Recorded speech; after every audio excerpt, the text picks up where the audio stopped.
We're going to have a very interesting guest soon. But I want to talk to you about some of the problems that we're going to see. So even though we invest so much money in cybersecurity, we have the best people, we have the best products, we do everything right, it seems like we already know that in the years to come, more companies are going to be hacked, big companies. Big companies with talented information security officer, with a lot of money to invest in cybersecurity. It seems like to some extent we have failed in providing certainty. When directors ask me how much money do we need to invest in order to make sure that we will not be hacked, we don't have an answer to this question. And in order to understand why, we have to go back in time to 1969. 1969 was an amazing year. A lot of things happened in 1969. We had Neil Armstrong walking on the moon. We had the Beatles with Abbey Road, which is even more important. And we had the birthday of the internet, 1969. Back then we called it the ARPANET. The space. Why? Because we had a lot of trust in real life. All the users in the ARPANET knew each other, trusted each other in real life, so they trusted each other in the cyberspace. All the devices were controlled and trusted. All the applications were controlled and trusted. In a very short time, the ARPANET became the internet as we know it today. But what do we have today? We have billions of users who don't know each other and definitely don't trust each other. We have no clue what's connected to the internet. And we have so many applications, some of which are malicious by design. Trust became a challenge. And when the internet was created, nobody expected for it to be such a huge success. So when it was created, it was not created with security in mind, but only with connectivity in mind. Well, to some extent, this is the secret of the success of the internet. The way it was designed allows us to use it in a very simple way. But most of the problems that we see in the world of cybersecurity, the source of which is the fact that the internet was not designed with security in mind. But you know what? This is not the biggest problem of the internet. The biggest problem is that the internet was designed in a way that doesn't allow us to upgrade it. We are stuck with this internet. And this internet allows so many people to do all the things that we see today. If we want to upgrade the internet, we have to physically go to each and every one of those devices that creates the internet and upgrade the system there. IPv6, the RFP for IPv6 was issued in 1998, and still over 95% of the internet traffic is IPv4. We know that we need IPv6. It provides more security. We need it for the Internet of Things, and yet it's hard for us. And on that internet,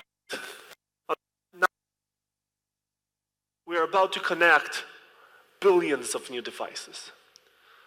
We make things smart, right? We take shoes, we make them smart shoes. We take tables, we make them smart tables. We take cars, we make them smart cars. And everything becomes smart. But we all know that if something becomes smart, it also becomes hackable. If it is smart, I can hijack it. And this is a problem. The problem is that it's hard for us with the current implementation of technology, with the inherent problems of technology, to move forward. And there is a big secret, and we're going to leave the secret among us right now in this room, but it is an important secret. All of those amazing startups, all of those amazing innovations, all of those amazing products that we see today in the world of cybersecurity, to some extent, and I'm saying that very carefully, to some extent, represent incremental innovation and not disruption. They do improve things, but in the long term, it seems like it becomes easier and easier to be a hacker, security guy. Well, we all know the inherent asymmetry of security, right? If you're a hacker, you have to succeed one time. If you're a security guy, you have to succeed all the time. If you're a hacker, you can attack one point. If you're a security guy, you have to secure everything. Hacking has no rules. Security, there are so many rules that if you will do something you're not allowed to do, you will get fired or someone will put you in jail. There are many different hackers, one security team. Hacking is very cheap, security is super costly. And for many other different reasons today, Security is like trying to guard a balloon with our bare hands while the hacker has a pin. We need disruption. We need something that will completely change the rules of the game. That will make us believe that in the years to come, we could provide certainty. This is something that I hope will happen here among the people that we have here in the ICRC, in the Interdisciplinary Cyber Research Center. We have groundbreaking researchers on cybersecurity. Other academic facilities have amazing researchers on cybersecurity that could invent the next way to think about technology. But this can also come from the industry with those amazing entrepreneurs that we see everywhere. One thing that might happen is that we will have the opportunity to redesign the internet. Now, this is a weird concept. How can we redesign the internet? So the thing is that wireless connectivity networks, wireless solutions to create networks are actually evolving in a very, very fast way. To some extent that in the years to come, we might have the ability to create worldwide global wireless networks. So we already see Facebook doing something like that with internet.org, and we already see Google trying to do something like that with Google Loons.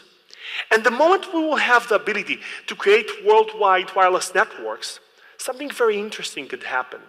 Well, first of all, we're trying to bring internet to those places where they don't have internet, right? There are a lot of people around the world who don't have internet access. And to us, internet access is a basic human right. Everybody should have it. But what if one of those companies, like Google or Facebook or anyone else, will say, you know what? If I already have this global wireless network, what if I will not use the traditional TCP/IP? I will implement something else. And this something else will be upgradable. That means that if I want to upgrade the core way that this wireless internet works, I can do it. Why is that such a game player? Why does that will allow us to do amazing things? So think about that.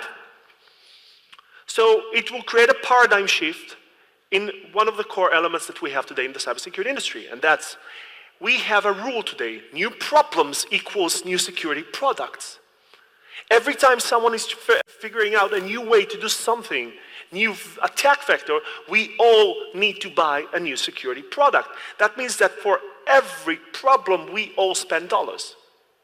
That's a lot of money to spend on every problem. But with upgradable stack, upgradable internet, if someone finds a new way to do DDoS attack, if someone finds a new way to do IP manipulation, spoofing, or something like that, the new internet provider, and for the sake of this argument, we're going to call it AGN, Alternative Global Networks. The AGN provider will say, okay, I learned about this problem, and I can just upgrade the internet, preventing anyone else or removing the need for everyone else to buy a new security product. Why? Because the core internet is now more secure. You need a new protocol to connect driverless cars? Don't worry, come back in 24 hours. We will have this new secure protocol. You need a new way to connect drones? Don't worry, we can do that.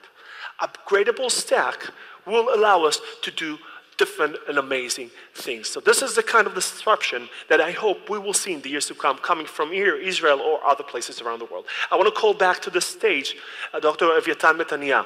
Please come here to the stage.